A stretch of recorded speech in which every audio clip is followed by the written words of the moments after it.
Hello. Reverend MeeLing, Reverend Susan MeeLing, Lady Dori, Belle, Lady MeeLing America.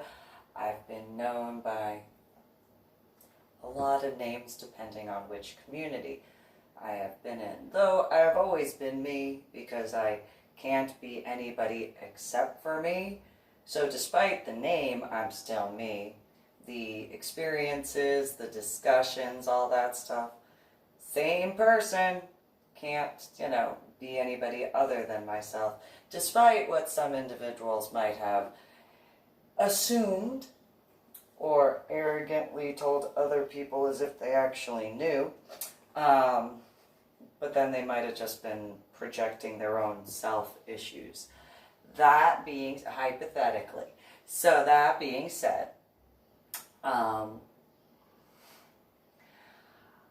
I guess I might not have gone into full aspects in regards to an individual I met when scuba diving.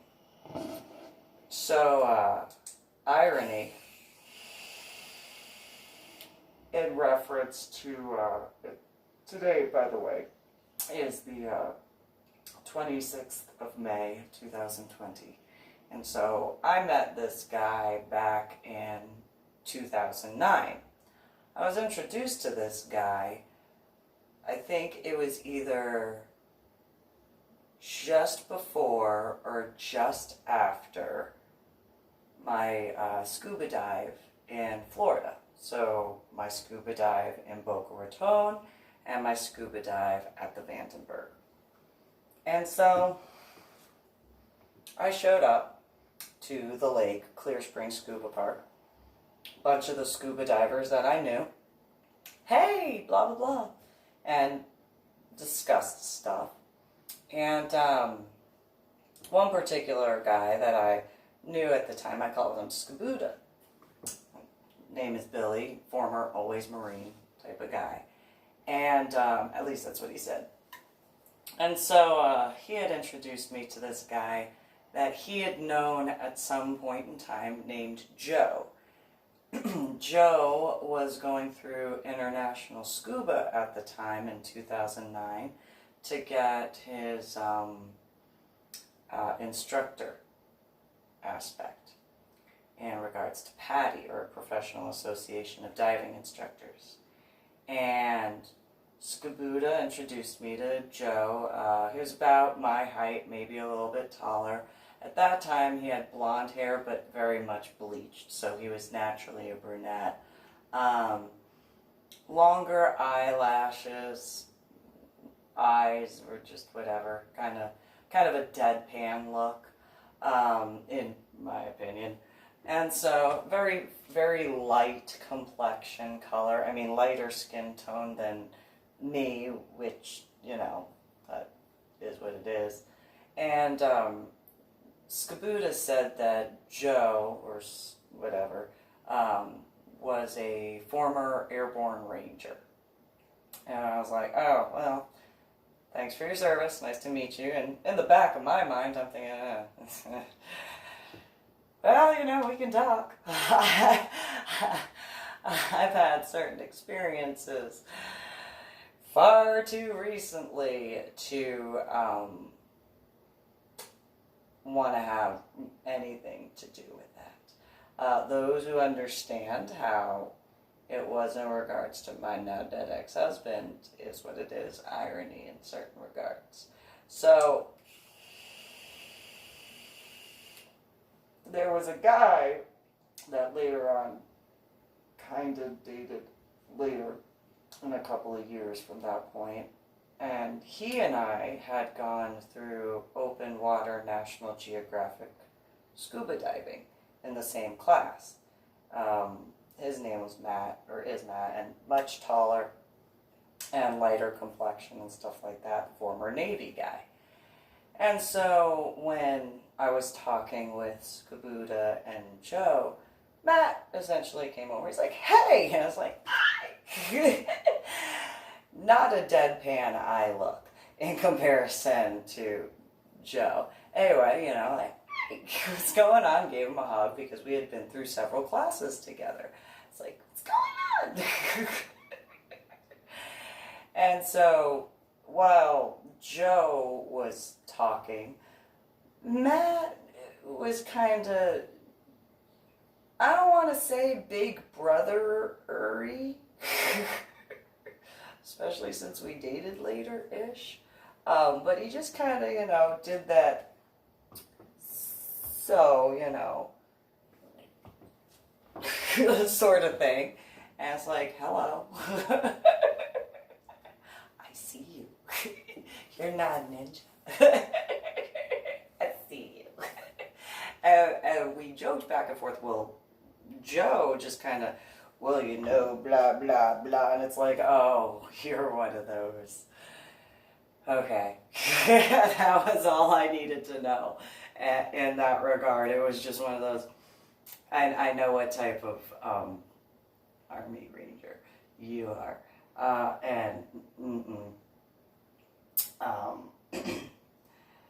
Yeah, you remind me far too much of my dead ex-husband, is what was going on in my thoughts, just because of the way it was one of the,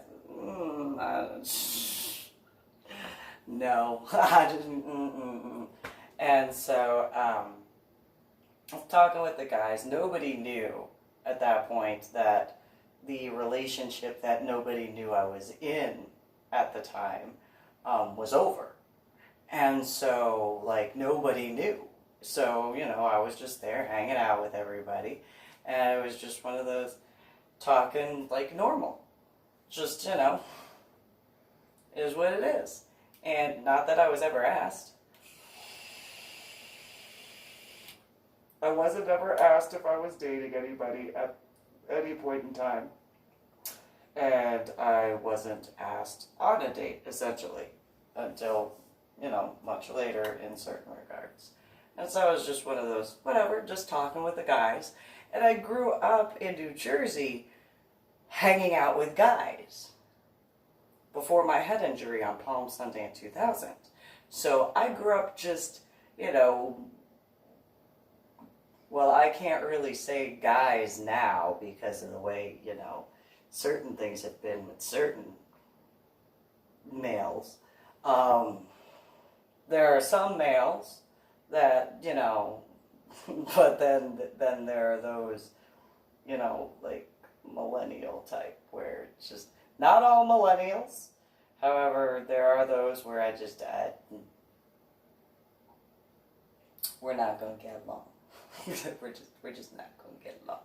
And that's just, you're not going to please everybody, so it's just one of those, it is what it is.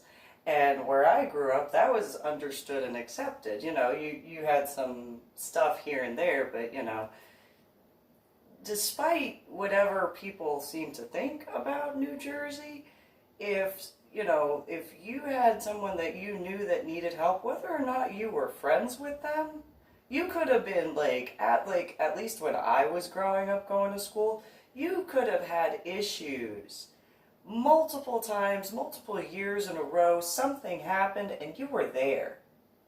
Like all that crap was put off to the side, even if it was for just a little bit, and you were there to help handle stuff. There were guys that I didn't normally hang out with, and if they noticed certain things, it was like, okay, well, that's just kind of weird. Susan, what are you doing? And not in the, normal weird way, but in, you actually, look upset. Why are you upset? You never, because of just how I grew up. And so if I showed emotion when I was a child growing up, guys, they didn't even have to be guys I normally hung out with. If they saw me, get all, whoa, this is, what do we do here? Because this is, the most not normal thing for you. You have, we know you have emotions, because, you're human and stuff, but, why are you upset? Because they'd watch me, whatever classes we were in, and could be playing whatever, and I could there were times where I had you know, scraped knees or whatever, or gashes because of various things, I'd get up, just whatever, and then go back to playing. You know, I could be on the jungle gym, flip around, and accidentally twist my ankle, and then, all right, you know, whatever, no big deal. You know, so if I showed emotion, it was like, whoa! What happened? Like, sort of thing. And, you know, vice versa. You know, if there were certain guys I grew up with that had a very similar aspect in certain ways, and if they were doing certain things, it was kind of like, hey, what's going on? Like, why are you walking along the honeysuckle bushes, Paul? Like, what's going on? Usually you're hanging out with Ross and Ian. Like, why are you over by the honeysuckles? Like, this isn't normal for you. So, like, you know, I'm sure certain aspects have changed in certain regards. But when I grew up in New Jersey, it was just natural. It was human. And it was just, that's the way it was. So, in that regard, you know, all the scuba divers that I knew, they never saw me shed a tear. They didn't even see me break a sweat, to be perfectly honest, in a lot of ways. And I'm talking, like, when I got my open water certification through Patty with National Geographic, I had my neoprene on, I had my BCD on with my tank attached, and, you know, just grabbed the wheelbarrows and just, that had the tanks, everybody else's tanks in them, and didn't even break a sweat going down the hill or going back up, both of them. That was just one of those, so they didn't see that sort of thing. And so, just because of a lot of different things. And so, in regards to Joe, it was one of those, for anybody that would have been watching, to see me kind of like take a step back, if anybody had paid attention at that time, that would have been like the equivalent of a flinch. Like, nah. I never gave that guy a hug. That's another example. Like, it would, like, even before, like, anything occurred, I didn't give that guy a hug. Scubuda! And I'd go running and flying at the same time to, like, jump and give him a hug. There's my Reiki teacher who would very much know what type of, like, flying fairy hug that I'd do. And, you know, Matt, same thing. Rich!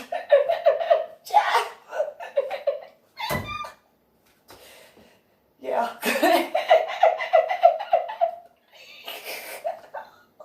Didn't matter. Yeah, Matt!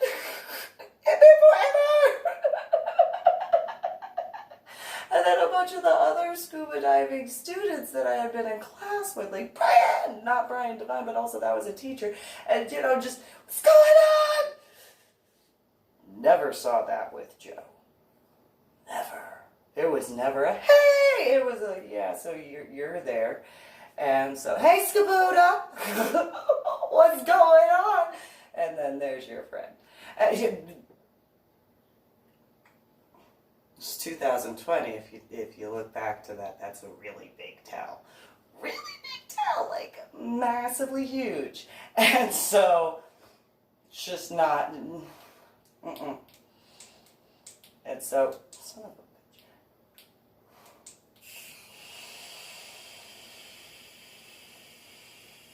So, later, meaning much later, I started dating a guy who I wound up being engaged to later on.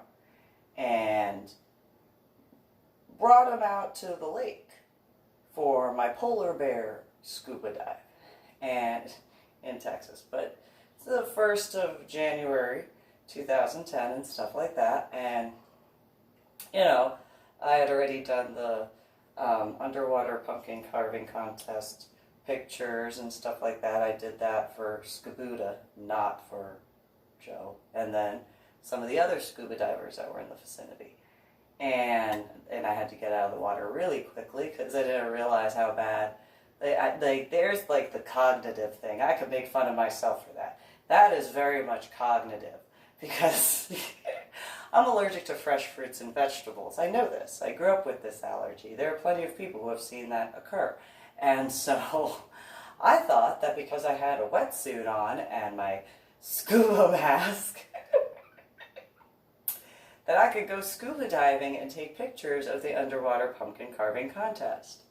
Not realizing that underwater pumpkin carving meant that the fresh pumpkin was going to be cut open by each of the individuals, and the stuff inside of the fresh pumpkin would be, you know, going where it was in the water. And there was a point where I was like, oh, you know, with my regulator in my mouth, of course, I'm having a hard time breathing. My skin is so itchy. I don't understand. Ooh, my hands are swollen.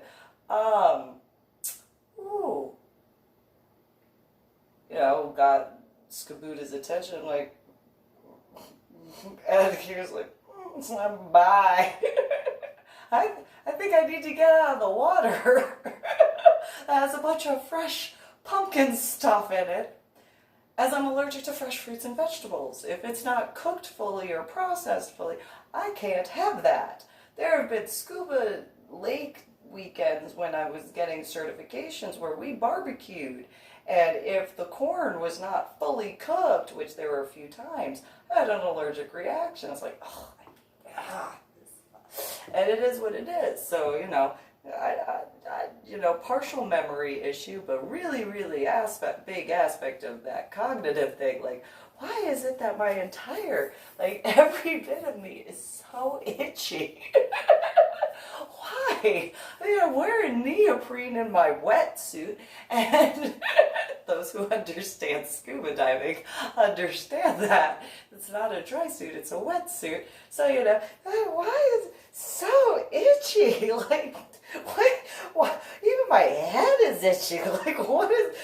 It's not itchy where the band is, or like my mask for my oh, a better surface. I better do that before I suffocate. Some surface. Okay, bye-bye. And I was out, and it was like, I just, ooh. And so then, you know, I get out of the water, and my entire body, with the exception of where my mask was as red as my hair because of my allergic reaction. It's like, I cannot get out of my scuba gear, and I blowed it up. And it's like, ooh, ow, itchy, because of the way my allergic reactions are for that. So my skin will swell, my throat will swell, my tongue will swell. I have a hard time breathing. I'll get hives and stuff, like massively bad allergic reaction to that. And so, just saying, hypothetically, those who are vegetarians in specific, or those into that raw type of stuff, you know, because of that oil and human stuff, yeah, like massive, huge allergic reaction to. And so, that is what it is.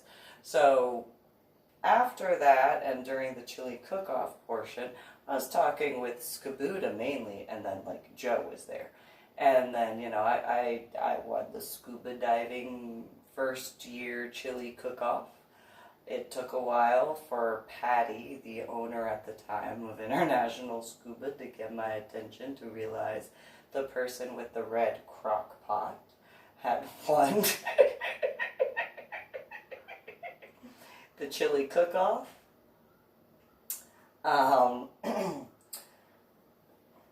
Only one person there that had brought a red crock pot for that chili cook-off. And irony of my entire body still being red at that point in time, and just, oh, who has a red carpet? Ooh, congratulations. And so I can make fun of myself. So later, during the polar bear scuba dive, I was dating the guy that I wound up being engaged to later, and a bunch of scuba divers obviously already knew that I had landed where I had, as far as like the ones that I had spoken with about at that time, and that, would acknowledge that. And so, I went for the polar bear dive, and the guy that I would later be engaged to in that time, technically twice, when I surfaced, he told me that he had been asked a whole bunch more questions by all of the scuba divers. And I was like, oh yeah, because they're like, we scuba dive. And so, gotta have safe scuba dives. Just like, yeah, I don't know, man. There's something like, I don't understand. I don't know. Like, I just scuba dive. That's all. I help out where I can. I'll help people unload their stuff, and da-da-da, no big deal. And he's just, yeah, I don't know. I think they're kind of protective of you. You think so? I got more questions from those scuba divers than I did your biological family. Oh, yeah, I can see that. And that was like the end of it, that sort of thing. So then later, that particular guy, we were engaged, he and I, and he went off to basic training. SCUBA had met him, so did Joe. And so everybody knew, like, because I had introduced that guy to the scuba divers. It was like, you gotta meet these guys. Like, you gotta, that's just, it's just mandatory. That's just how that goes. And you don't have a choice. I mean, you do, but you don't. You're being voluntold. But since you're going in the Army, you'll understand that a little bit more later. And you just, okay. Irony. Nonetheless, later, he had gone off to basic, and there were certain issues with his ex-girlfriend, Leslie, and stuff. And, I had only spoken with Joe when SCUBA was there. Like, it was not like with SCUBA where we'd talk on the phone randomly, we'd go hang out randomly. It was not at all the way it was with SCUBA, or even some of the other divers, where we would just hang out, talk, about whatever. It wasn't always scuba diving that we talked about. It usually had something to do with at some point in the discussion, but it wasn't always scuba diving. So we talked politics, we talked, about different business stuff, we talked about all sorts of different things, and so it was just no different in certain regards than when I grew up in New Jersey, when going to church and speaking with the adults. Because they'd be talking about whatever, and then, I'd just be there, and they'd be like, oh, well, Susan, since you're here, what do you think, and, oh, well, da-da-da-da, and, usually they were just, humoring me, I guess, at that point, but then there were a few times where I would say something, and then a couple weeks later, I'd get candy, and so, just, here you go. Sugar is awesome.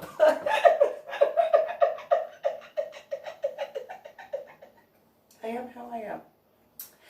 And so, SCUBA had invited me over to, mainly I had paid attention to the name Rich.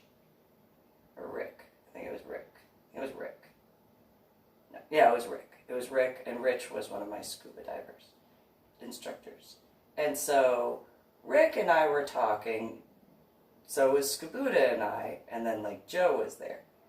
And then all that sort of stuff happened in regards to, like, Joe had, said, oh, what does everybody want to drink? He had wanted to get everybody's drinks ready. And I was like, well, I could just do coffee. And no, you're here, Rick and SCUBA were just like, well, if you're a lightweight, you're a lightweight.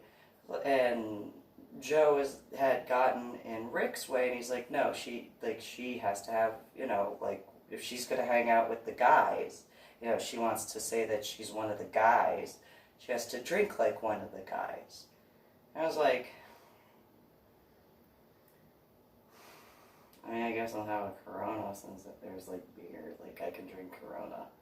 I won't be drinking much. And so I looked over at SCUBA, and I'm like, what I won't finish because I have such a low alcohol tolerance. You mind polishing that off? Because, don't want to do the, like, waste of alcohol. And he's like, yeah, no problem. Rick and Joe had a little bit of a tiff. And it was just one of those, well, that is what it is. And Rick and I started talking. Now, I had already gotten into corsetry by that point. The guy I was engaged to very much knew. He had seen some of the pictures. He had seen my closets. I had 2 closets in my house in Carrollton. One was of my, like, clothes like this. And then the other closet was corsets. And that's it. Like, it was just corsets. Like, just corset after corset after, and then, like, some of the, like, gowns that couldn't fit in the, like, clothes area, then they were over in the corset area, but only because they didn't fit in the other closet, and I had space in my corset closet because I had, it was a walk-in closet, and had the 2 shelves, or hanging areas, and it was all the way around, and there was just one little section which had just one bar to hang, like, the gowns and stuff, and so, it's just corsets. And because I am the way I am, they were all in color order, just like my clothes. It's white, red, orange, yellow, green, blue, purple, brown, black. And that's how they were done.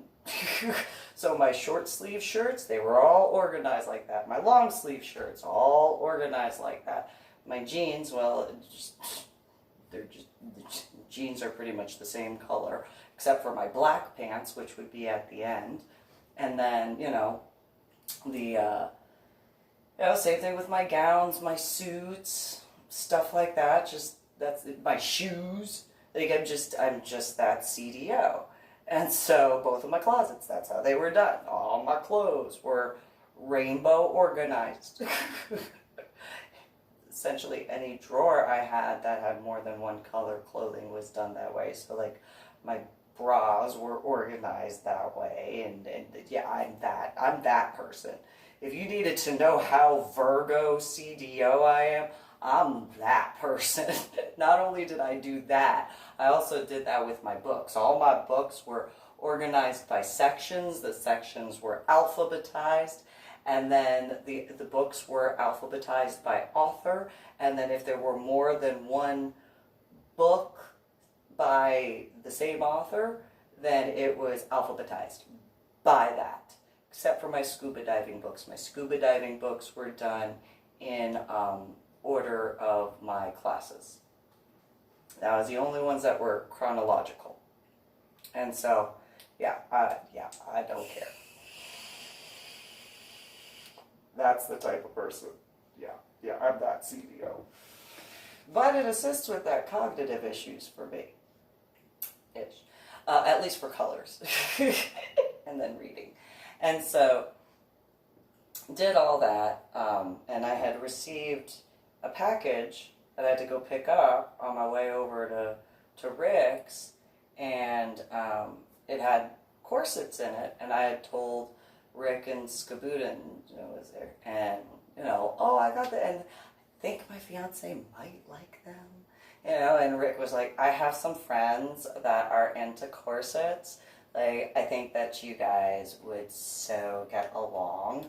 And it's like, oh, and we just started, yes, and let me see. And it was like, I felt absolutely nothing threatening as far as Rick was concerned when it came, and not even Scubuda, because Scubuda, like a brother type thing. So it was like, no, da-da-da. So, went and put one of the corsets on. He's like, oh, girl, one of my friends, like, she would just, and it's, okay, cool. Like, whatever.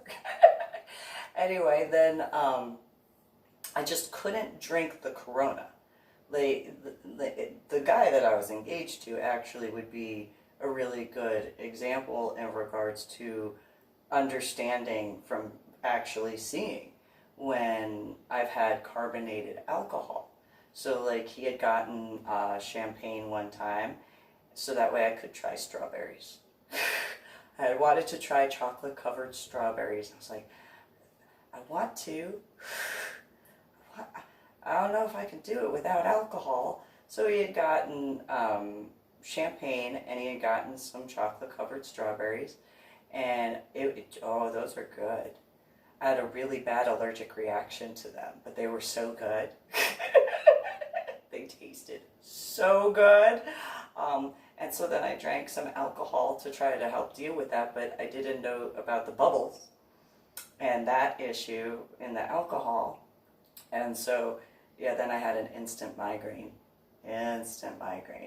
And then there was, fast forwarding, when we had gotten re-engaged later on, and we had gone to a New Year's Eve party, and they were serving champagne, and I don't remember where or what place I was at with him, but they, had the champagne and gave me some, and we need to leave.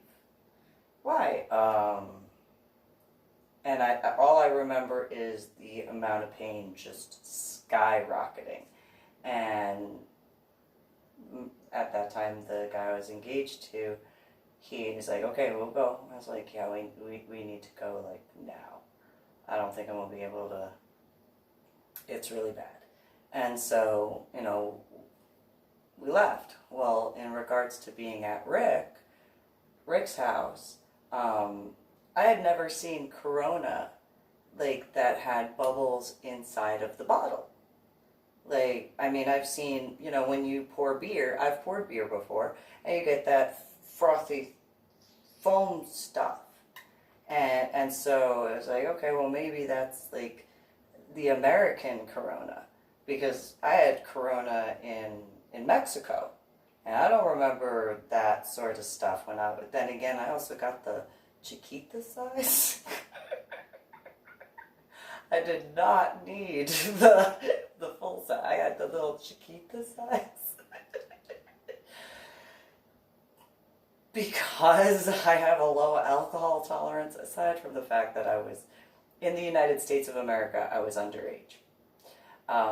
Where I was at in Nuevo Laredo, I was of age to have a Chiquita Corona. I wanted to see something because I didn't believe it was real. Then I found out it was real. Didn't doubt that again. That was the end of that. That was okay. Well, now that I've seen that, I know. I can't unknow. I only saw it one time. I have not forgotten it in all these years. That's how much of an impact that made on me. And so, I can't unsee that at all. So, that is what it is. And those who have been to Nuevo Laredo know what I'm talking about, in particular. And so the irony of Jake Wolf Coven and them being Democrats.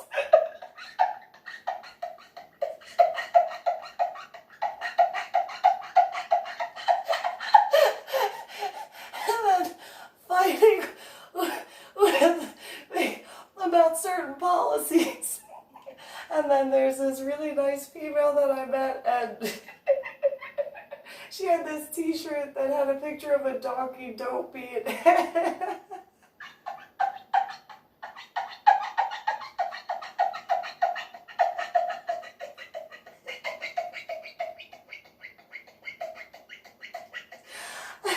have a really twisted sense of humor, and my mind goes the way it does.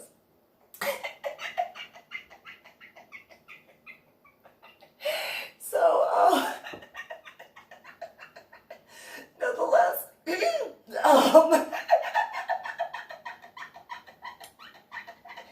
it's really funny, especially in regards to Christine. Oh, that's just...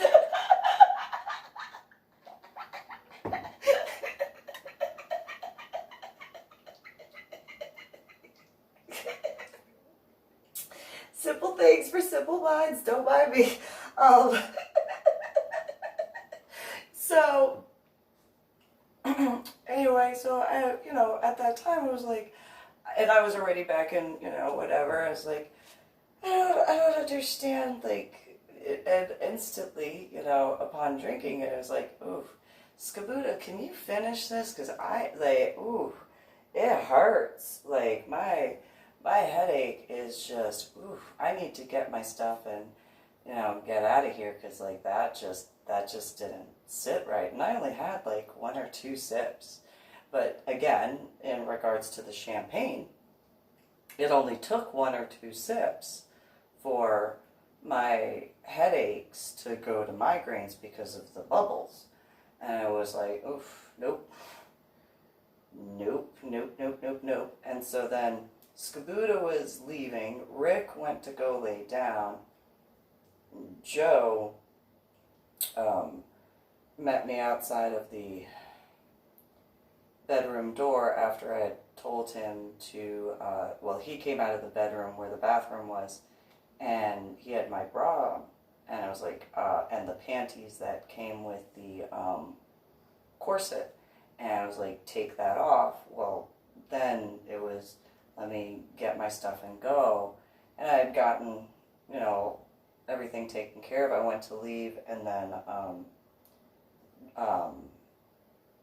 Joe was right there on the other side of the bathroom door in the bedroom, and he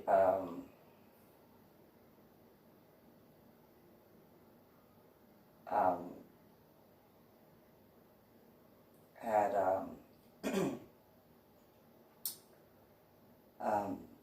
grabbed me, and then I defended myself. And I've discussed this in prior videos, and I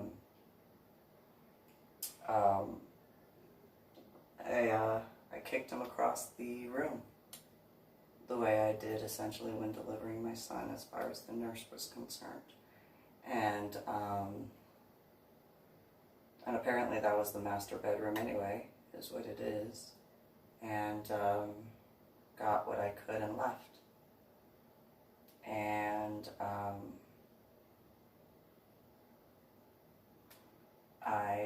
I couldn't tell the guy I was engaged to about it.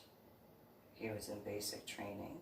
I tried to tell SCUBA about why I needed to break up with who I was engaged to, and he said he'd be mad at me if I did because of basic training stuff. And I was like, there's like something I need to tell you. And he didn't want to hear it. And so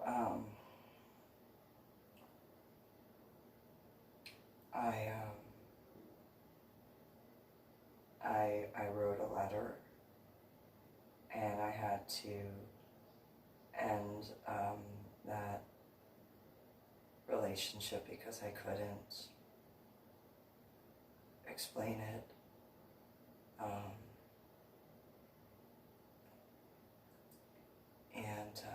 That situation occurred shortly after I had received some email threats in regards to who I was engaged to from his ex-girlfriend, and I had told her not to mess with him because of the UCMJ, and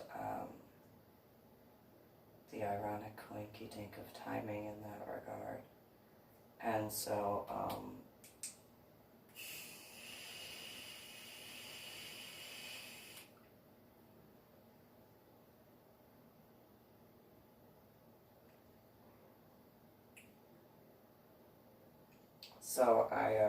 I ended the relationship when he was in basic training because of many combined reasons. And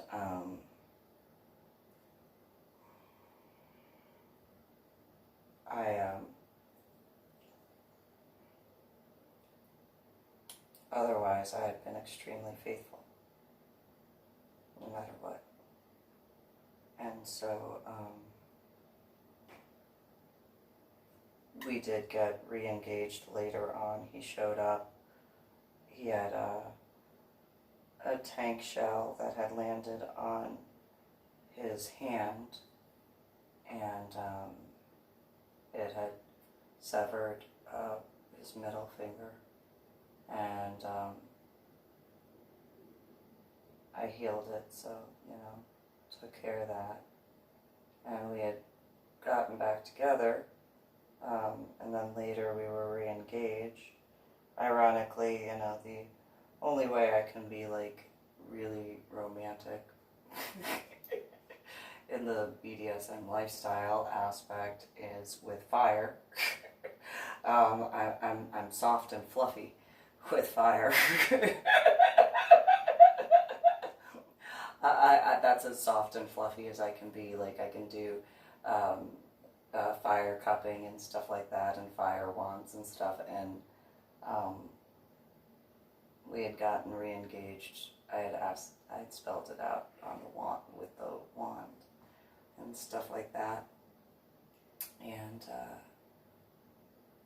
then we were re-engaged, and then there was some stuff, and I hadn't seen him again after that, and so that was